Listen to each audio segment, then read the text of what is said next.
You know, take note, my dear friends, we have students like that. We have friends like that. They grow up in a family that's not religious, but they have a lot of images. They go through the motion of tradition. And this friend of my mom had a history of spiritual disturbances. Number one, her sister, not my mom's friend, Judith, let's hide her with the name Judith. Judith, the sister of Judith experienced possession at one point, and they have relatives with similar experiences. What made it worse for her, dear brothers and sisters? Judith accepted the opening of her third eye. And then, according to her, she started receiving spiritual powers from her aunt by ingesting a stone. In the Philippines, we call this anting-anting. And that's when she started practicing folk healing and reading people. And now she was suffering the consequences of that action. What was happening?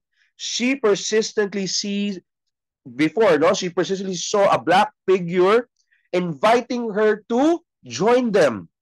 What is them? Probably it's something we don't want to know.